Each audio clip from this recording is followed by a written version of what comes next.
Hey guys, I am happy to be here sharing myself with you guys again today. I am actually happy to be in a more elevated mood today because I went through some draining experiences this week. And one thing about energy that is not supportive of you, you will feel it. You will feel it to your core. So this week I've been moving around a little slower, and today I finally popped up and did the things that I need to do to get my day started. Surprisingly, I was actually going to go out and get some coffee, but before that, my new home office equipment showed up today. I'm so excited. I guess I can finally announce that it's time for me to start my new job. I'm just so elated to tap back into this passion that I have. I'm not going to talk too much about the job that I'm transitioning from, but I'm thankful to be revived by this new experience that I'm getting ready to go through because it's so exciting. It's so much more supported in all aspects, mentally, financially, and just having that excitement for work that I love to have. It's been a while since I have been able to experience work that feels purposeful to me. Even though I know all that I do, working in mental health, all of your work is purposeful, but all of it doesn't make you feel purposeful. And so, I'm excited to be embarking on this new journey. That is what I was quietly celebrating. And I'm hoping to be celebrating so much more coming soon because I have just experienced some challenges that were unnecessary. And when I say challenges that were unnecessary, which comes from people that you choose to be a part of your life, aka partner, boyfriend, whatever you want to call it. I'm thankful to be disconnected from the experiences that I had and the partners that I've chosen over the past couple of years, because I have learned so much about toxicity.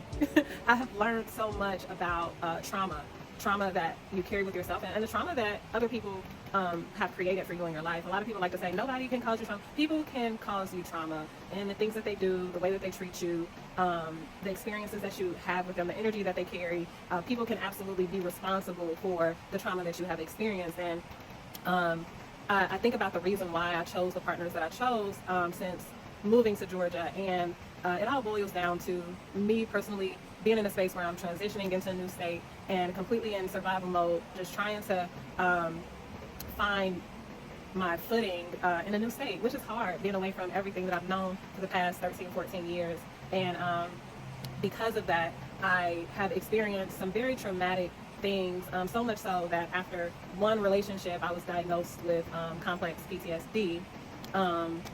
And in the other one, all of that just was, all the issues that I was carrying were just exacerbated because I was with a partner that was emotionally unavailable, not supportive, often wanted me to feel small, often made me feel insecure, often just didn't value me. And so to be with someone that you can't have genuine conversation with, or that makes up a lot of stories in order for them to be the victim, it's just a drain. And I found myself being one of the worst versions of myself in that relationship. And I was very impatient, very reactive, very combative, and ultimately not the best partner that I could be. And honestly, not that he deserved for me to be the best partner that I could be, but that experience taught me how to walk away, and when to walk away. Because once you stay attached to something that you should have released yourself from a lot sooner, the end of it is only exaggerated. And so things just get really, really, really, really bad to where you have to ultimately disconnect from the person. And so I recently found out that this particular person was secretly recording me. And I'm not sure at what moments he did record me, but I remember there was a time after our relationship ended to where he apologized to me for the way that he spoke to me. And he was like, maybe we can plan to sit down and have a conversation. I would like to hear you out in the experience that you had.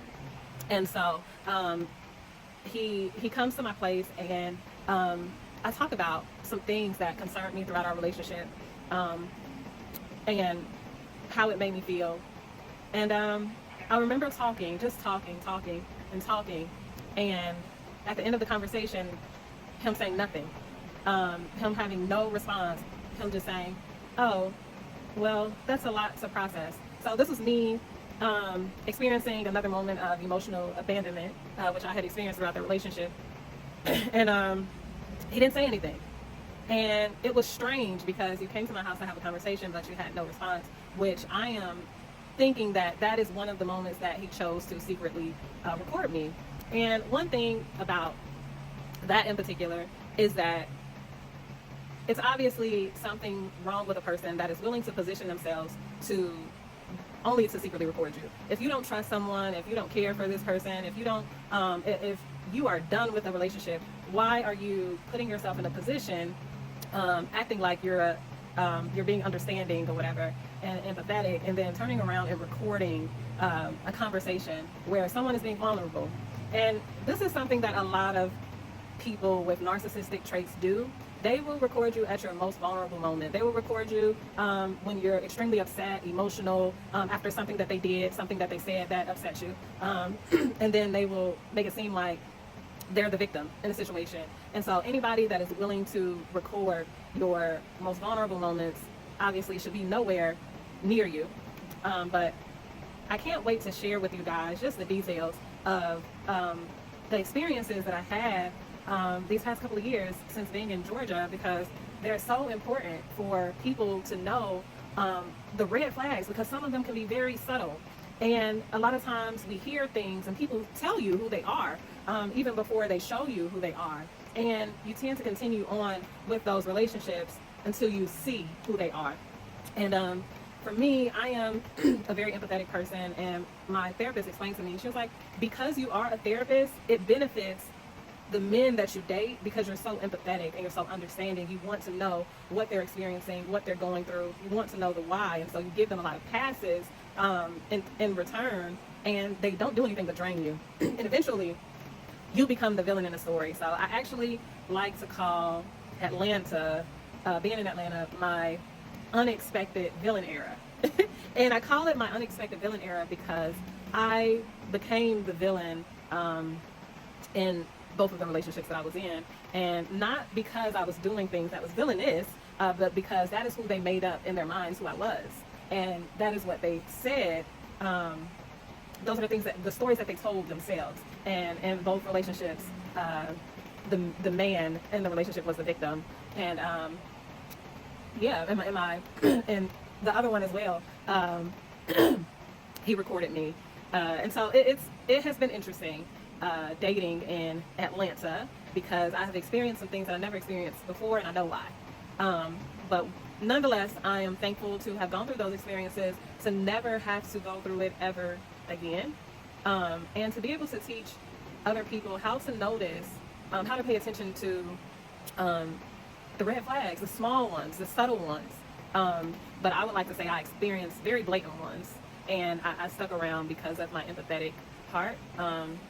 And that is just the consequences of my actions. So yeah, I know that this story probably went to a place that you all didn't expect it to go. But I would like, if you did stick around to watch this video, I thank you so much for sticking it out with me. And so, of course, if you have had any experiences like this, someone secretly recording you in your most vulnerable moments, then leave a comment. Of course, I would love for you to like, comment, and subscribe to my YouTube channel. I will be posting more life experiences like this, because this is how my life just has gone. I've been on my own since 17, and I've been figuring it out since 17, and it hasn't been the easiest, but I have had period of times where it has been the easiest, so I'm thankful for that. Now I'll see you guys in my next video.